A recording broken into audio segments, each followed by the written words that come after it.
quickly, let's see here. So thank you for inviting me back up here. Sorry for the technical difficulties. And just want to go through a few things. I'm just going to take I was given 4 minutes. I'll be 4 minutes fast here. But just some more pictures real fast. You know, we have our advertising, cartoon advertising here.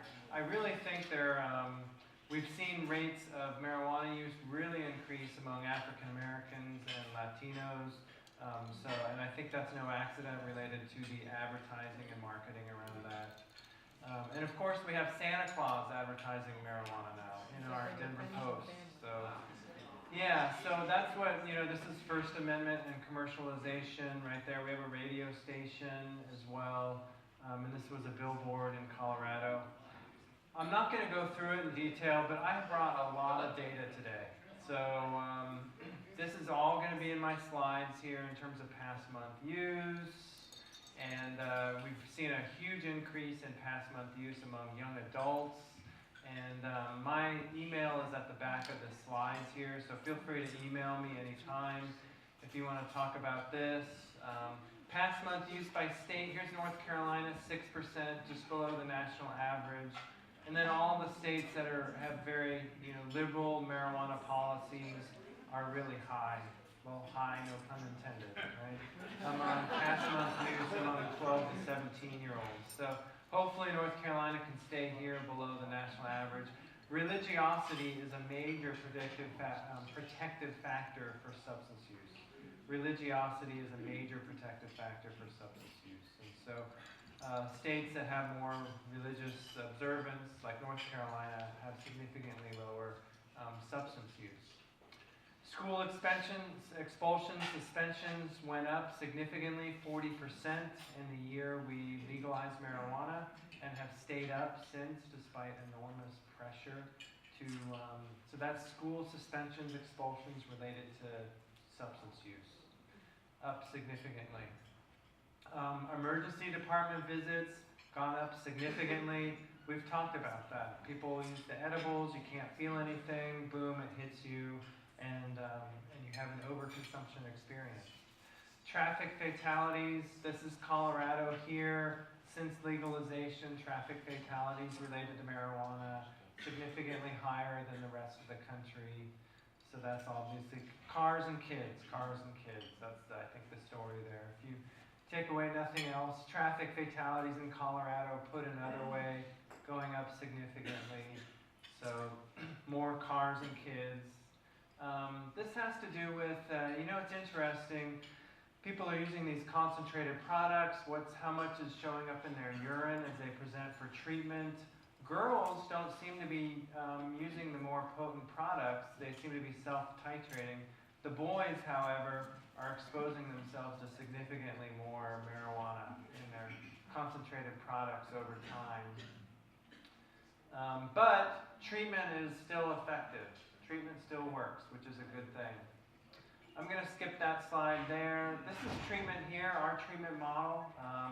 So I'd love to hear Dr. Horn. We'll talk about this more later. We'll geek out about treatment stuff, which will be fun.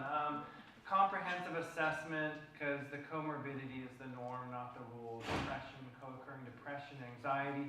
Pediatricians can play a role in that, treating depression, anxiety that's co-occurring. If you treat the depression, anxiety, you cannot magically expect the substance problem to go away. Right? My mentor actually did that study, published it. You can't just treat the co-occurring issue and expect substance use to magically disappear. Motivational interviewing for next year. You guys are going to do some motivational interviewing training. Let's see here. And then we do incentives. We actually pay kids for negative urine drug screens. And it's one of the most powerful treatments for addiction. We use positive intermittent reinforcement. Boom, it's the same behavioral principle as pulling that gambling machine lever. And it's how much? Doubles quit rates. The average payout per session is $10. We fill a jar full of 500 tickets, and half say $5, half say no money, 40% say, half say no money, 40% say $5, 10% say $20, one jumbo prize for $100. And if you have 5 negative urine drug screens in a row, you draw 6 tickets. So it's a very, very powerful way to treat addiction, adults and kids. Acceptance and commitment therapy is the modality we use. We found it very helpful to address the co-occurring issues. And I'll just give you a little taste of that here real fast and I'll finish up.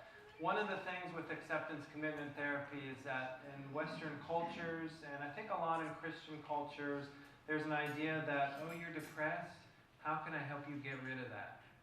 You have some anxiety and stress, how can I help you get rid of how you're feeling?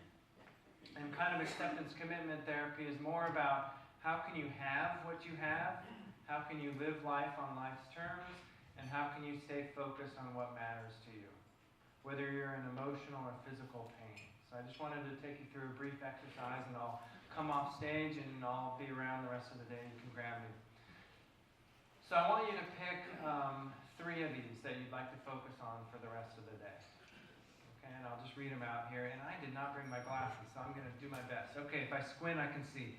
Authenticity, adventure, autonomy, thank you, balance, beauty, compassion, challenge, citizenship, competency, contribution, fairness, trustworthiness, friendships, fun, growth, happiness, honesty, inner harmony, kindness, knowledge, loyalty, meaningful work, peace, recognition, respect, security, self-respect, spirituality, wealth, and wisdom. So just study those for a moment and see if you can pick 3 or so you'd like to focus on today.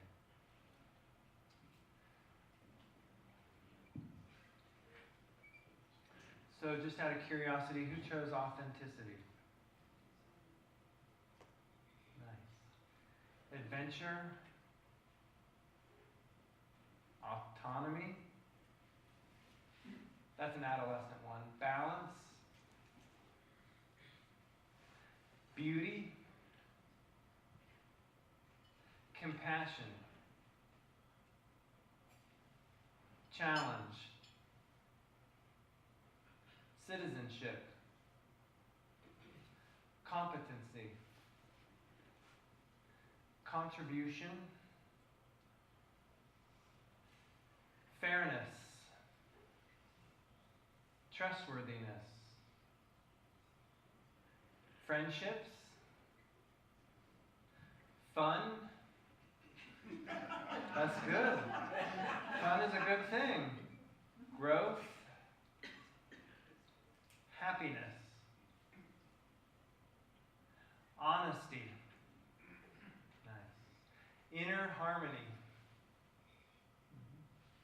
kindness, knowledge, loyalty, meaningful work, peace, recognition, respect, security, self-respect, spirituality, wealth. Nobody wants wealth, okay. Wisdom. We did an extra session. So I think the reason I spent some time on this is from the 2 talks, Dr. Horn and Dr. William Claytor. There was a theme. In our culture, we need a pill to get rid of something. Whereas if we can change the conversation to having what we have, physical, emotional, and staying focused on what matters to us, then I think we can advance the conversation. So with that, I'll end up. There's my website. Feel free to email me. And yeah, yes, sir. One last question. Do you have any update on the 5280 school that's in Denver? 5280 School is a recovery high school in Denver that I'm actually involved with. And so it's a school for kids who are in recovery from substances, and it's up and running as of this year. Dr. Dr. Kessler? Yes, Tell him I said hey. small world. So it's a great thing. We need more of those. Thank you so much for your time and attention. Have a good day.